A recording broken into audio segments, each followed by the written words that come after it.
Good afternoon. I'm Lou Eisen, and this is Ring Talk. First of all, I want to thank my producer Eric Boyce, who puts up the great graphics and sets all this up. I'm just the fat schlub that comes on and yammers on about the fight. But if you want to thank people for the information on all the great shows we have on Talkin Fights, thank Eric and his father, of course, Graham Boyce. So the thing about the graphic that Eric put up, you can look at it. You got Nelson on the left and Joe Gans on the right. You can see how emaciated Gans is. Gans was in the beginning stages of tuberculosis. And, you know, I was born in 1960, so you got booster shots then and there were vaccines. Nothing like that existed back then. 1 million people in the first century, in the first 10 to 20 years from 1900 to 1920 died in the United States of tuberculosis. There was nothing you can do. And Gans was ravaged and thin to begin with. And what they put him through for this fight, which we're going to get into in a sec, was unbelievable. So at this time, we're talking about September 3rd, 1906 in Goldfield, Nevada. Now, here's what I do here usually during the shows. I adjust my adjustable back pad. That's what happens when you get old. So this is an interesting time in American history. And to me, American history is world history. So 1906 is 41 years after the end of the American Civil War. And that was really the one war, to talk about the world wars, but after this American Civil War, there was an era known as Reconstruction, where they were trying to rebuild the South. And in so doing, because blacks had been emancipated by Abraham Lincoln and the Emancipation Proclamation, that they were trying to fulfill the promise. It's one thing to write that blacks were free and have rights, but now African Americans wanted those rights and wanted to be able to exercise them. And they were doing that in Reconstruction. And then it blossomed under Grant. And then near the end of President Grant's term, and after that, it completely turned. And Reconstruction died. Blacks had no rights. It didn't matter that they were emancipated.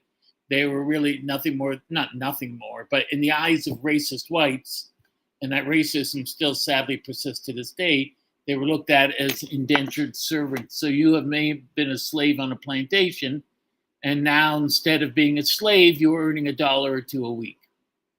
So really there was no difference. And the lynchings and the murders and the rapes went on. And Joe Gans was born into this in 1874. Joe Gans' father was actually a professional baseball player. And people would say, well, how can he be a professional baseball player because blacks weren't allowed in baseball? Well, this is before Cap Anson had actually instituted that rule, that he didn't want blacks in organized baseball. And Gans was born November 25th, 1874. This was 9 years after the American Civil War ended. And just to give you an example, the first black man to ever be a world champion, undisputed world champion of boxing, was a Canadian from Halifax, my hero, George Dixon. I have several boxing heroes. Muhammad Ali, Nicky Furlano is another of my boxing heroes. But George Dixon was born in 1870, 5 years after the end of the Civil War. Gans was born 9 years after the American Civil War. And Reconstruction was an ultra-violent period. His birth name was Joseph Cephas Butts. He was born in Baltimore. But his father couldn't look after him when they got divorced. And he gave him to a friend, Maria Gant. And the name got misprinted in the paper as Gans, and it sounded better than Gant, and they never corrected it. He wasn't able to care for his son, so the foster mother was Maria Jackson Gant, as I mentioned, and she loved Joe like Joe really was her son, and Joe considered her his mother. He adored her. And the only thing he really cared about in his life was her welfare. So she instilled in him that even though there's racism and even though you're black, you can still overcome that with hard work, determination, courage, and toughness. And he took all these values that his mother instilled in him and became the best fighter in the world pound for pound. He was considered by Nat Fleischer, the founder of Ring Magazine, to be the greatest lightweight of all time. Um, this is an argument that goes on all the time. People would consider Roberto Duran as the greatest lightweight of all time, and I agree. But you also have to have Joe Gans in there and Benny Leonard. The sport changed from then until the time of Roberto Duran. But the problem with people who do these top 10 lists online and talk about, so-called experts talk about who's the best lightweight of all time, they're only counting fighters from Duran on. They don't know the whole history of the sport. So they're not talking about battling Nelson or an Atwell Gast or Benny Leonard or Joe Gans. What's interesting about Duran is he had the same trainer as Benny Leonard, Ray Arcel. And Arcel said Leonard was the greatest lightweight that ever lived. So Arcel was one of the top one or two greatest trainers of all time. He was the first modern trainer in boxing. So if he says Leonard was the best ever, you have to sort of go with that. Now, Gans wanted to fight for the lightweight title. He got a chance against Frank Ern. And when he fought Frank Ern, I believe in Buffalo, it was an accidental headbutt. Everywhere I read, they say, that Ern was terrified of him. But Ern was Gans was ahead in the fight.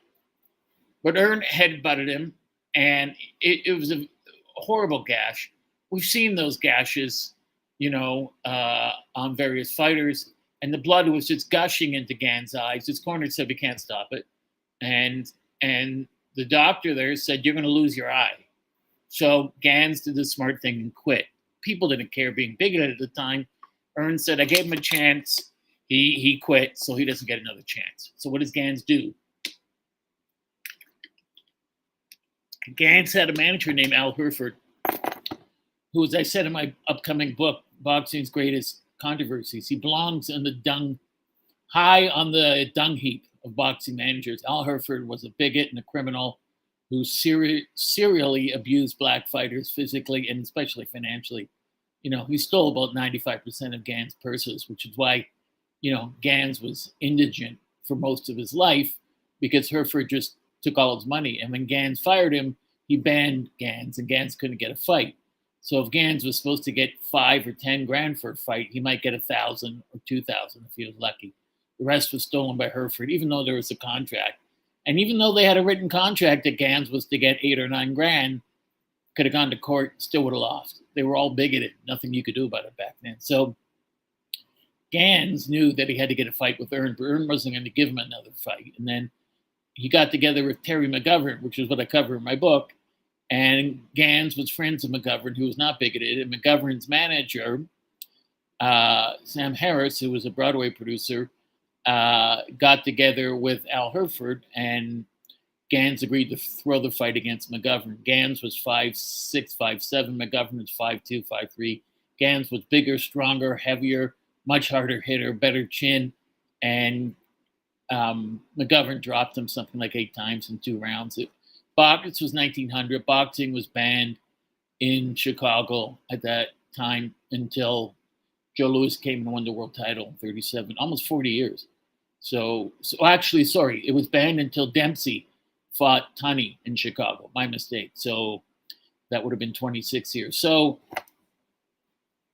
he admitted he threw the fight, and he got a lot of grief from people, and they call him all sorts of names. The fact that they were racist to begin with, they just added on to the fact that now he was a cheater. And Gans didn't want to throw the fight, but his manager assured him, "You do that, you get another title fight." He did, but it wasn't for several years after that. And when he fought Frank Ern again, he knocked him out in 1 minute and 20 seconds in Fort Erie, Ontario. This brings up a major point in the life of Joe Gans. And a lot of great fighters, especially black fighters, but all champions, Benny Leonard included, they had trouble getting fights. Sam Langford, the great Canadian fighter, the greatest fighter to never win a world title. A lot of these guys couldn't get fights because they were too good. And it's, stuff that Lomachenko has gone through, Ali went through, George Foreman, guys that are so good, no one wants to fight them. And so what Gans had to do was he would agree not to hurt the guy for the first 7 or 8 rounds. And after that, the metaphorical hand or figurative handcuffs could come off and Gans could fight and do what he could do best. Gans was a brilliant fighter. He was a great tactician. He was technically brilliant. He made no mistakes. He was a fighter without a flaw. He had a lethal right hand. Gans had 147 wins, 101 KOs. So Gans had power to hurt people, and great fighter, and just did an incredible defensively.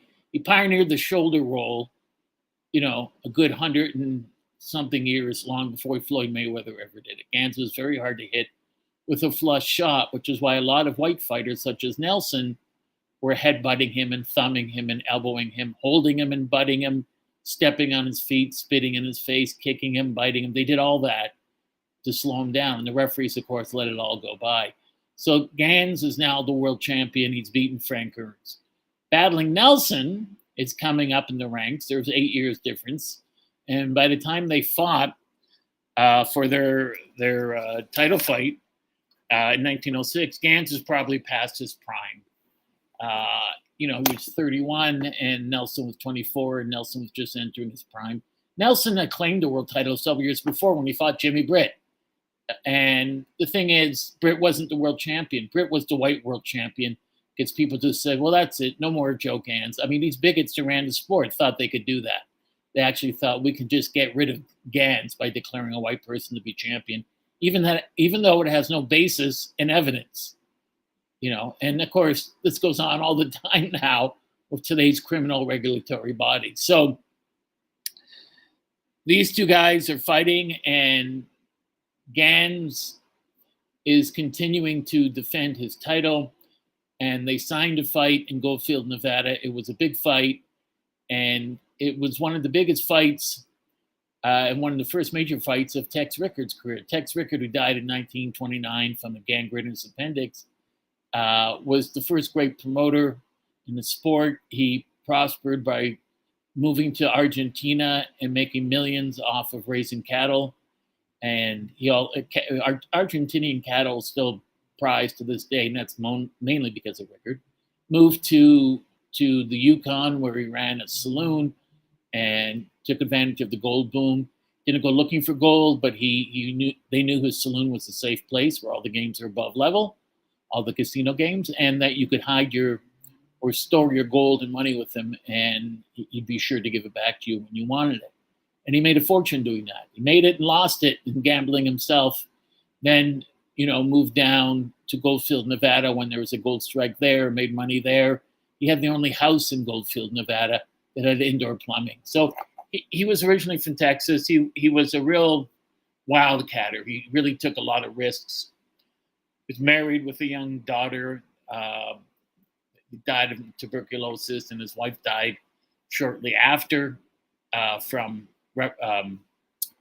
repercussions from the hard childbirth. So Rickard was looking for something in his heart to replace his pain, and that's why he went up to Alaska. And he thought, a good way to fill a saloon would be fights, because anytime I see a fight on the street, hundreds of people gathered. So he charged people admittance. And then when he went back to Goldfield, he did that there as well. And so, he really used his head, and he realized that money talks. So just to say this fighter is fighting this fighter, even though the fighters are well known, that's not enough. So he would offer them outrageous amounts of money, and he would display the money in the front of a bank where there were armed guards guarding the money, which was displayed in gold. So this got people interested and excited in the fight. What's interesting about the Gans fight, they fought 3 times. Gans won the first fight, which I'm talking about today, by disqualification in the 42nd round. Referee was George Seiler. But the next 2 fights, he was stopped by Nelson. But he was deep in the throes of tuberculosis at that point. On this particular day, on September 3rd, it was a fight to the finish.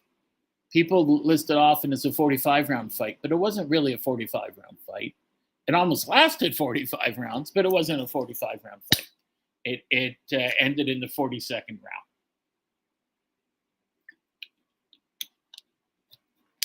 Nelson was managed by a man named Billy Nolan, who was notorious. He was known as the Butch Cassidy of boxing managers. He was just a swindler, a criminal, scalawag, a bomb inveterate, gambler, thief, and fit in perfectly in professional boxing at that time.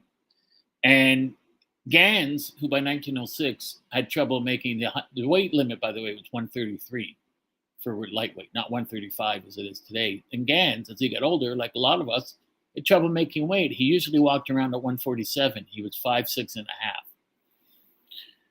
But what Nolan wanted to do was usually he had to weigh in 3 times. So you could weigh in at, 8 in the morning, 10 in the morning, and maybe 12 in the afternoon.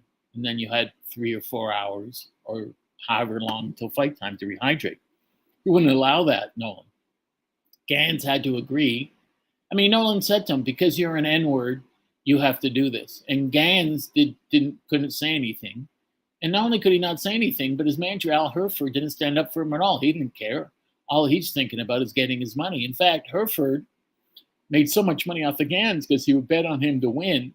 But because Gans was so superior in talent, he would say, don't start trying or don't hurt him or knock him out to the 8th or 9th round. So Hereford could bet on the exact round Gans would win by knockout and make even a bigger killing with the bookies. So with regards to the weigh-in, Gans had to weigh in at 12, 130, and 3. And the fight was to start between 3:15 and 3:30. And the contract stipulated you didn't just have to. Today, a fighter will weigh in his underwear or wearing a towel. And they'll subtract the weight of the underwear or towel. Back then, Gans had to include the weight of his trunks, his athletic supporter, and his shoes when he weighed in. So he had to weigh in at 130 and a quarter pounds, 2 2/4 pounds, almost under the under the lightweight limit. And he said that would be no problem. And it wasn't. But when you look at him, he was so thin. And because he weighed in last time, I think around 3 o'clock, and the fight started at 3:30, half an hour was not enough time to rehydrate. If he had weighed in at 8, 9, and 10, he would have had 5 hours in which to have had a meal, digest it, and then drink, as much water as he could. Didn't have that. Nelson did. Nelson was allowed to weigh in early in the morning 3 different times, but they were perfunctory weigh-ins. No one even looked at his weight on the scale. He was allowed to do what he wanted because he was white. And the other ridiculous part was Gans, who was the undisputed champion, received 11 grand. And they said, you're a black guy, you have no rights, you're not a person, this is what you get. Take it or leave it. Nelson, the challenger, got $22,500, and when you added various incentives into it and money from the gate, not necessarily from the gate, but money from concessions, it came up to almost $32,000. So Gans had to weigh in, under these strict conditions, and it didn't really help him. Also back then, I heard him. Back then, there were no niceties in the ring. It wasn't like you knock a guy. I mean, today we go nuts when you see a guy get knocked down, and then when he's on the canvas, the other guy hits him, and people go, "Oh my God, you hit him when he was down. You got to disqualify the guy." Never happened back then. They didn't have the rules back then in 1906 that you went to a farthest neutral corner or a standing 8 count. Referee didn't get in between you and say, "Move back." It didn't happen. So throughout the fight, Nelson would gouge Gans' eyes with his thumb. He'd hit him with a scissor punch where he used his thumb. He'd hold him in a headlock and headbutt him and use his elbows, forearms. He'd use the laces to rub on his face. He'd spit at him. And as I mentioned last week, Gans often would bathe in a tub of his own urine to make himself smell so wretched that the fighter he was fighting would just have the hardest time not throwing up during the fight. Nelson was just, they called him, Jack London, the writer, the abysmal brute. His other nickname was the durable Dane. And Gans' nickname was the old master, which he was. But Nelson was just an unrepentant, virulent, anti-black bigot. And He hated black fighters. He made no bones about that. He did everything he could to foul them, to demean them verbally, outside the ring, in the ring, and physically in the ring. He just treated them like garbage. He thought that was his right. He was born in Copenhagen, Denmark, and then moved to Chicago to Hedgewich with his parents. When Gans died years later in the 50s, very few active fighters or fighters that knew him showed up because he was genuinely disliked in his life. Not many people liked Gans. Or Nelson, excuse me. Everyone loved Joe Gans. Even the people that were bigots in the crowd, when they saw what Nelson was doing to him, they were saying, okay, that's enough. That's enough. Let the man fight. Come on, we came to see a fight. It's not really entertaining to see Nelson kick him, bite him, gouge him, knee him, headbutt him, elbow him, put him in a headlock, throw him to the canvas. That's not really a fight, and we didn't pay to see that. Come on. The referee, George Seiler, wouldn't do anything. He didn't disqualify Nelson till later on, and he wouldn't. And the reason was, as I said last week, fans back then, most of them were lower class. There were some upper class people, but regardless of that, they paid a lot of money for tickets. And to disqualify a guy after 5, 6, 7, 10 rounds, the fans would have rioted because to them a fight was 30 or 40 rounds. By the 8th, 9th, 10th round, Gans had committed 150, 200 fouls, flagrant fouls. I mean, he came running. He went running at Gans with his head like this, right into his face. He would hold by his arms and do that. So George Seiler did nothing because the fans paid to see a fight. And what these guys were getting paid was more than what the fans made in 3 or 4 years. So if not longer. So a fan would say, I paid this much. It's going to take me another year to save up to see a big fight. And then you stop it in 6 rounds? That's not fair. I want my money back. So they had to let the fight go on a certain distance. In the early rounds, it was all Gans. Nelson was a crude fighter. There really aren't any fighters today that you can compare him to. You could say Frank the Animal Fletcher from a while ago, but Nelson didn't have a game plan, didn't really have much style. He didn't jab his way in. He didn't move his head back and forth. He wasn't a stick and move fighter. He wasn't even a face first. A guy comes in, a basic slugger. He was a dirty, filthy, evil, uncouth thug that was battling Nelson. And so he came into the ring, and he would constantly grab Gans, hit him in the kidneys, hit him behind the head, elbow him, headbutt him. The fight's on YouTube, but the film I've seen of the fight is so grainy, it's almost unwatchable. Somewhere there has to be a good copy of it, but I haven't found it yet. So Nelson is doing this, and Gans used a similar defense to that of Muhammad Ali. Gans would often move back, right? So he would move back to avoid Nelson's shots, which was easy to do because Nelson telegraphed all his punches. And he would use the shoulder roll, he would slip, and he would slide. And when Nelson would come in, he'd hit him with a double jab and then come up with a right uppercut, followed by a left hook and a right hand. And he was beating the living hell out of Nelson. 8, 9, 10 rounds. Nelson's lips were shredded, his nose was broken, he had bleeding ear, but it didn't matter because Nelson almost seemed to get stronger and enjoy the fight more the more you hit him. Nelson would come in and Gans would hit him 3, 4, 5, 6 shots in a row to the head. And not pity pat punches where you go, wow, how did he take that? And he took it. How he took those shots, I'll never know, but he took them. And Gans was pounding his head like a tetherball back and forth. And Nelson just would, bang his gloves together and keep coming forward and keep throwing punches. I know that I would say around 12th round, a very interesting thing happened. Nelson slipped and fell to the canvas. He was down on the canvas. And as I mentioned before, there are no niceties. He didn't have to go to the opposite corner, whatever. Gans would have been in his right to punch him in the face. He could have done that. But instead, he helped him up.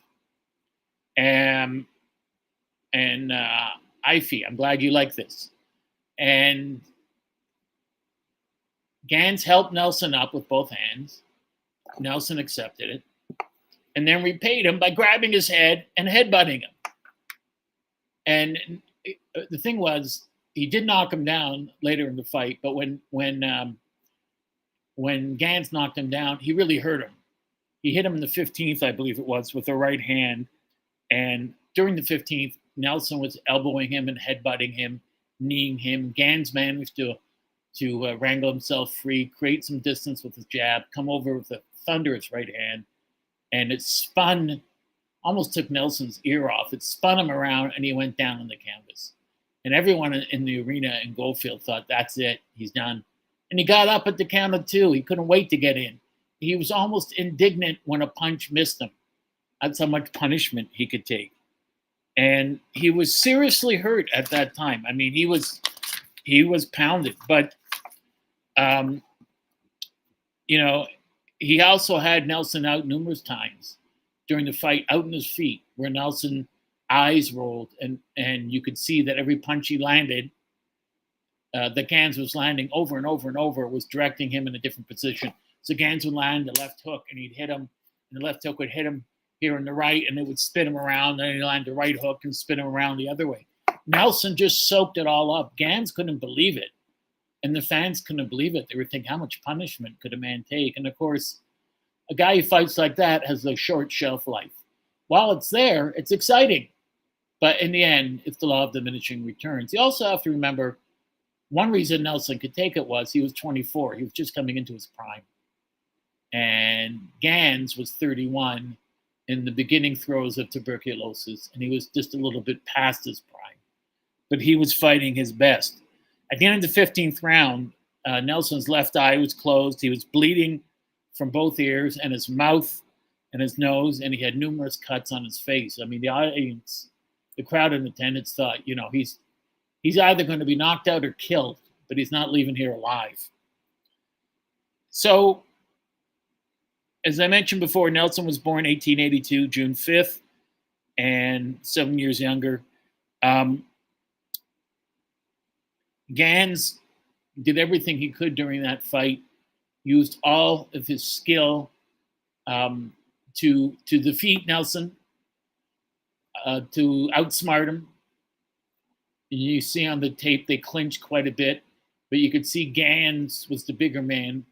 I almost get a sense that sometimes when they were clinching, that Gans could have easily overpowered Nelson, but didn't want to, because it wouldn't have been in the fans' favor. They would not have liked that, to see a black man manhandling a white man. So I don't know how much of it was Gans letting Nelson in the fight, giving him a chance to make it look close, or Nelson just being able to have a superhuman ability to absorb punishment and keep coming, because that's what he was doing throughout the fight.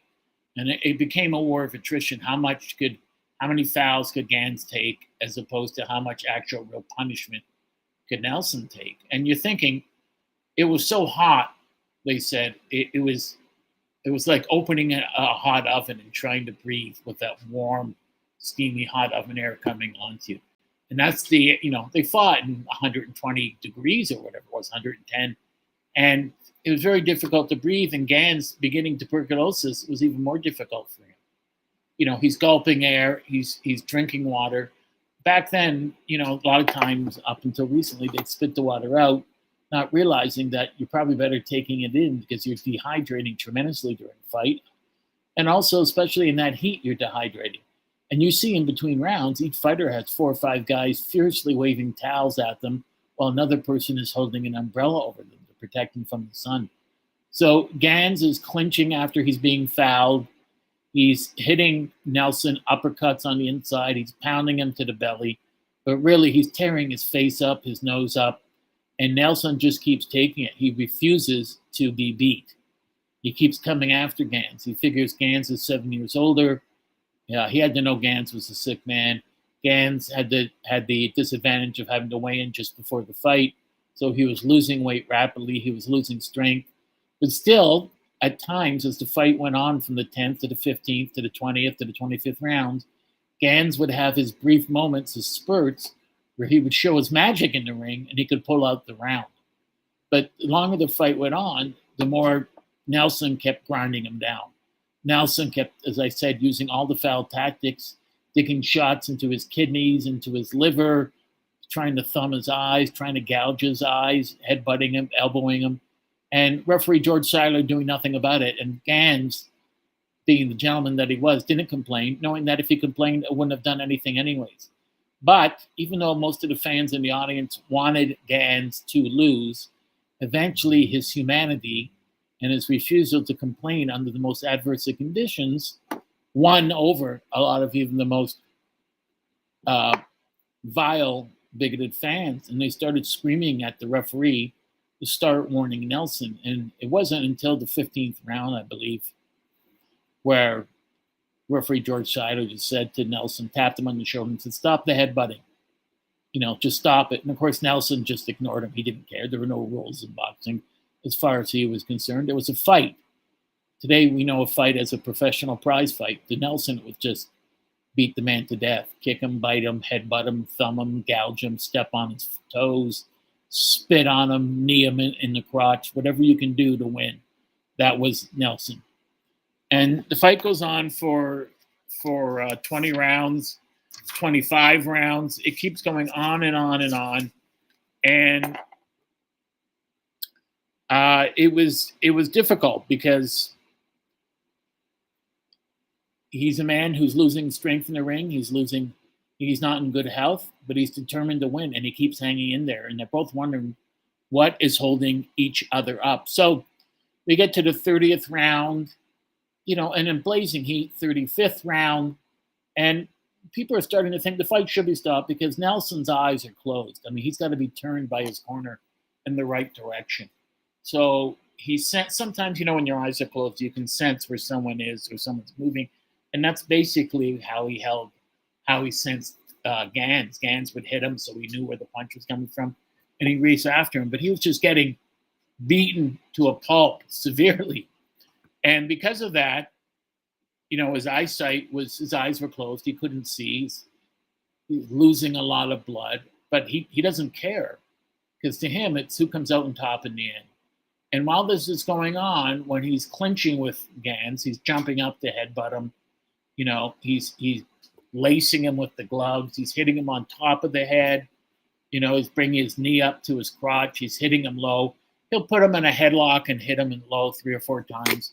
And as the fight went on and the fans became more unruly and started to scream and threaten the referee, George Seiler and Nelson, Seiler became a bit more adamant, very reluctantly, albeit, to stop Nelson from doing this. And so the warnings became more and more.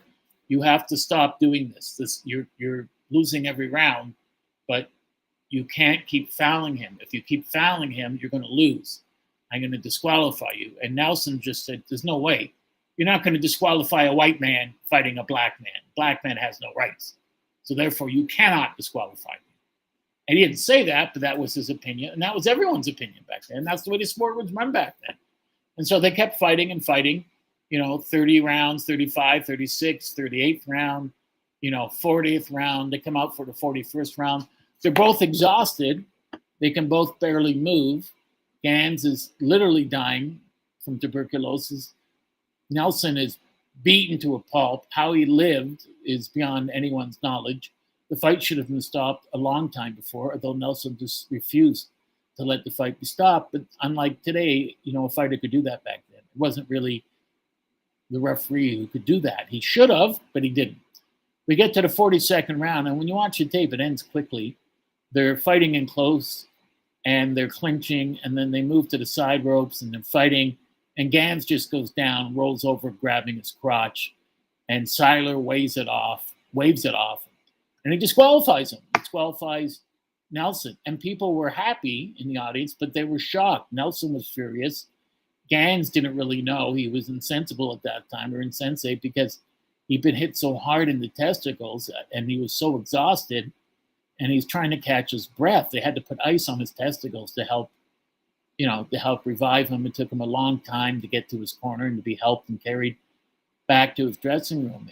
And Nelson was furious, but he couldn't really blame anyone but himself. He fouled Gans over 42 rounds, a good 500-600 times at least.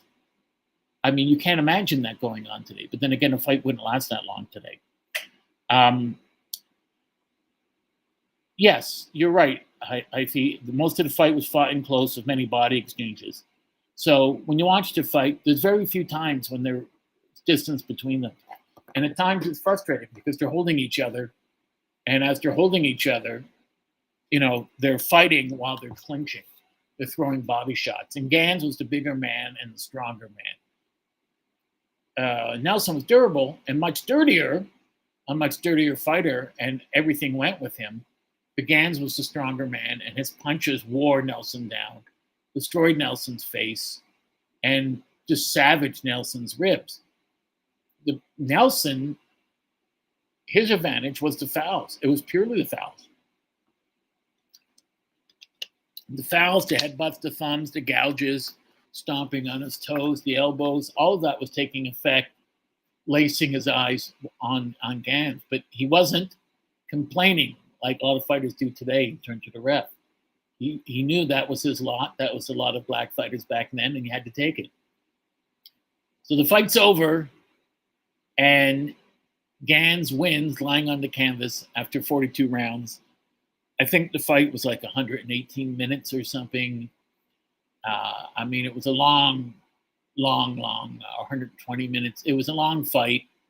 And Gans emerges still as the world champion, but a very scarred world champion because he'd taken such a horrendous beating. Now, a lot of people look at that fight and they say, well, that was the end of Gans. It wasn't. Gans went on and fought 6 more times in a row and beat some all-time greats. He beat Jimmy Britt, Rudy Unholtz. He also beat George Memsick, who was a great fighter from back then, Kid Herman, which you can see great video of it on tape on YouTube, as well as beating Bob Blackburn and Spike Robson.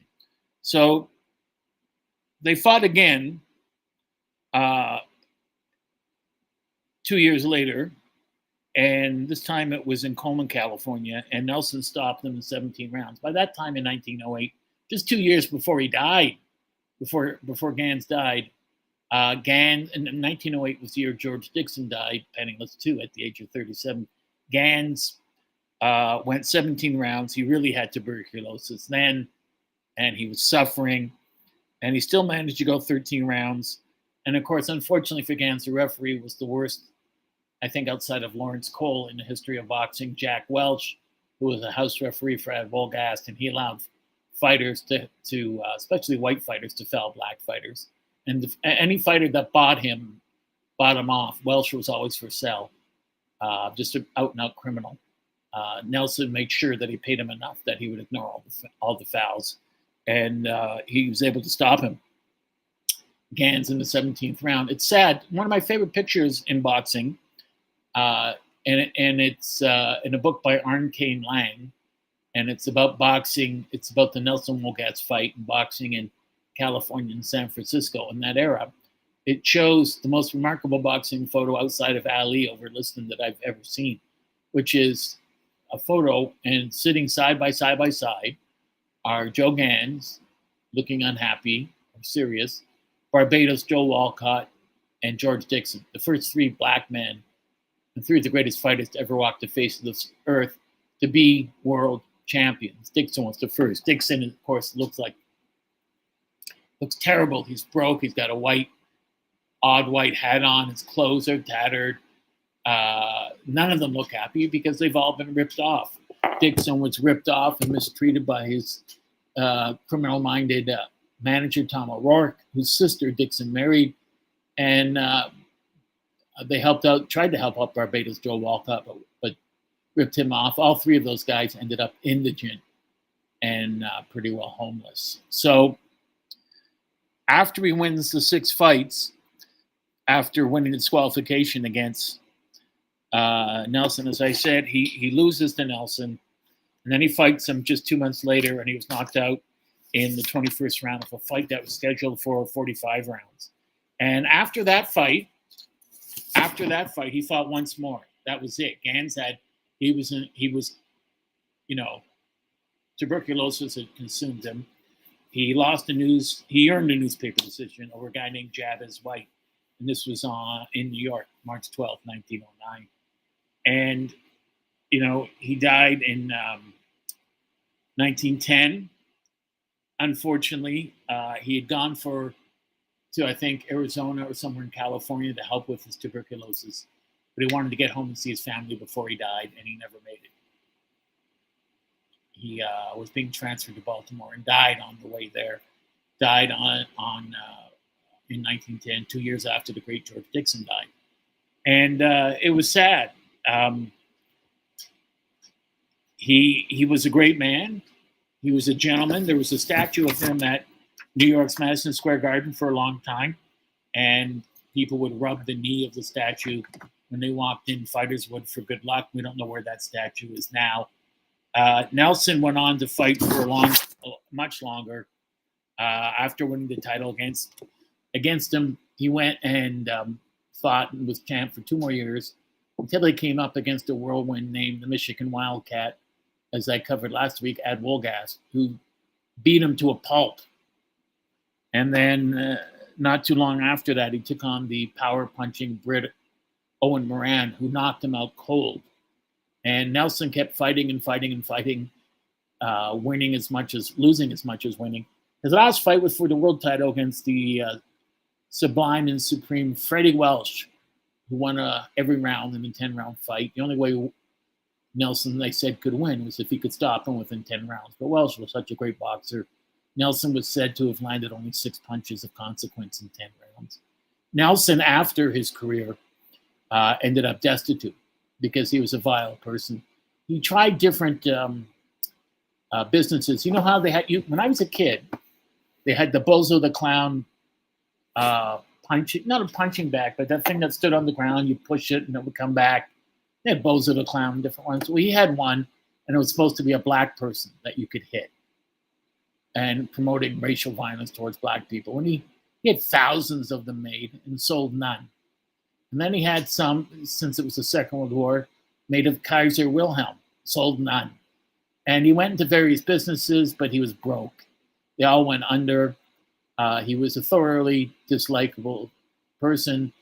He was married, and the woman divorced him after he, attacked her and beaten her up. He was indigent. This was a person who, he was nuts. When Dempsey fought Willard, because it was such a hot day in Toledo, they had tubs of lemonade that they were going to make a fortune off of. And when they were going to get it ready to bottle the morning of the fight, there was a nude battling Nelson bathing in the lemonade. No manners, just a vile thug. It's interesting how throughout boxing history, racist white fighters and managers and media have always called Afro-American fighters savages and thugs. But when you look at it, it's always the white fighters and managers and media that turned out to be more savage, more thuggish, and more vicious and vile towards their fellow human beings than any African-American fighter that anyone could ever name in the history of the sport of boxing. So he lived, I believe, until, I have it in my records here, he lived until, I believe, 1954, and he died indigent. Very few people showed up at Nelson's funeral. No one liked him. He was a thoroughly disliked character, and you can see why. He actually, a couple of years after beating Gans, went to Gans' hotel in Baltimore to see if he could borrow money from him. And just the gall, the unmitigated gall of someone doing that to you. And Gans met him and gave him money. He was polite to him. And I don't know if that was Gans being a gentleman, which he was, or Gans just saying, this is the way the times are. This is a white guy. I have a hotel. I cannot turn him away. If I turn him away, I could be attacked. And so I don't want to do that. And he helped him out. As I said, Nelson died February 7th, 1954 in Chicago. He had full-on dementia. Sad thing is that Nelson, or Gans, was, I think, 37 when he died in 1910. and just a young man. And things like that break my heart, especially when George Dixon died in 1908, because he was also 37, 38. They died at ages, if you think about it, I was born in 1960. So if they could have lived another 20, 30 years, we could have had them on tape speaking. We could have seen their reaction. We could have heard their voice. We could have really got to know them as people, which is matters so much in how you look at a particular fighter. I'm sorry to be rambling on here about that, but this was an epic fight, 42-round fight. There were fights that lasted longer than that, but this fight, it was after this fight where Tex Rickard said, because of all the violence in the fight, there were fights in the audience. Blacks were attacked and killed all throughout America after this fight, that Rickard said, I'll never promote another mixed fight again. But of course, 4 years later, he did Jack Johnson, Jim Jeffries, which was an epic mismatch in which Johnson destroyed him in 15 rounds easily. Johnson could have taken him out in the first round, but he didn't.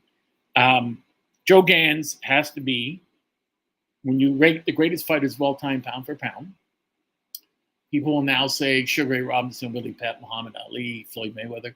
Gans has to be up there.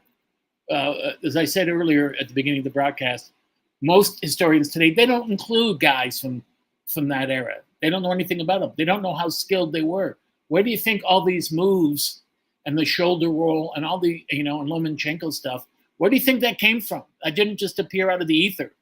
That came from fighters that came before them that perfected these techniques. And Joe Gans was truly the fighter without a flaw. He was a master. You put him in today's world, and it's unlikely he ever loses. Back then, he had to put up with racism, getting ripped off for his purses. He had to put up with possibly being attacked by fans. Fighters that he fought would often spit in his face during the referee's instructions or when they went to sign contracts. And Gans would never change his expression. He would never give in. He would never attack back. That wasn't his nature, and it wouldn't have been safe for him to do it anyways. September 3rd, 1906. If you get a chance, as I always say, watch it on YouTube. Try to find a good version of it. You can find colorized version of it where you can see 2 or 3 minutes of it. You can see Gans' artistry. Watch Gans fight Kid Herman. I mean, the way he's on the ropes, even when he loses on purpose to Terry McGovern, the way he's slipping shots and sliding and catching them with his elbows and his reach, he knew how to use that jab. He knew how to bring that hand back. He'd throw the right hand, and when he threw the right hand, his left would be up. So if he missed and you came over for the left hook, he'd move it over and block it. Right hook, he'd move it over and block it.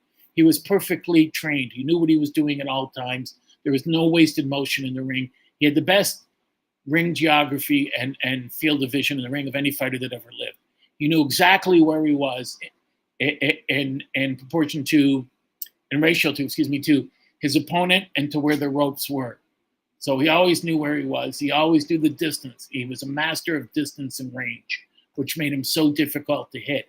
You have to remember, he didn't die of dementia. He had his faculties about him because he never got hit that often.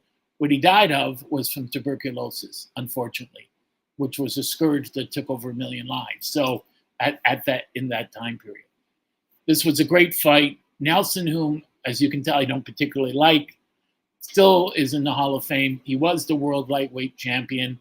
He took phenomenal beatings, which in the end shortened his life, and he lived a large part of the last years of his life broke, homeless, and with supreme dementia because of the style he fought. Gans went out, is looked on in history as one of the top 1 or 2 greatest fighters that ever lived. And real boxing historians, the great ones, like my dear friend Don Majeski, who's just recovering from open heart surgery. I love you, Don. I hope you get better soon.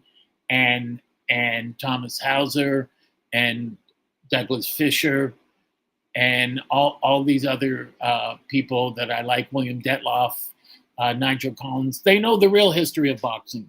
So you can talk to them. You can go online, ask them about this fight. You can go online and get me and ask me about this fight. This is one of the all-time great spectacular fights in boxing history. You have to go on YouTube, regardless of the quality of the film, and watch Joe Gans and get as much about Joe Gans as you possibly can. My friend, dear friend, who just passed away, William Gildea wrote this book, The Longest Fight, about the Gans-Nelson fight. That's Joe Gans wearing his favorite color suit, green. He's got a gold belt chain there attached to a watch. He had a diamond stick pin. He was a real dude. He dressed well, didn't have much money because he got ripped off. He was a terrible gambler. He'd waste his money gambling, but he always had great clothes. He was what we call a real sport, a true world champion, an all-time great, and a person who deserves to be remembered. There have been many great books on him. My dear friend and another brilliant boxing historian, Colleen Aycock, wrote a great book on Gans and also on the great black fighters. And check out her books because they're well worth reading. My name's Lou Eisen. I really hope you enjoyed this show. But more than that, I hope you get excited about boxing and a lot of these fights from back then. And yes, just before I sign off, Hyphy, you're right. All those fights where he had to make such low weights did take a toll on his body. And it probably did make him susceptible to tuberculosis because it weakened his immune system. We don't know that for sure, but you're very right. I'm glad you enjoyed the lemonade story. I want to thank you, Hyphy, for, if I'm pronouncing it, hopefully I'm pronouncing your name correctly, from enjoying this. This is where boxing began. You can't be great and love the sport today if you don't know the history of it. And that's why I'm always mentioning these great boxing historians that are well worth reading. Ring Magazine, Ringside Seat Magazine, which is great. Please get involved in the sport. Watch these podcasts, on Talkin Fights. You're not only going to learn about boxing like you did with Joe Gans and battling Nelson. You're going to learn about the social and cultural history and political history of Canada, the United States, and every country around the world. And that, to me, is what matters most. I hope you enjoyed the show today. My name's Lou Eisen. Thank you for watching Ring Talk, and we're going to see you back here next Sunday at the same time. Take care. Have a great week.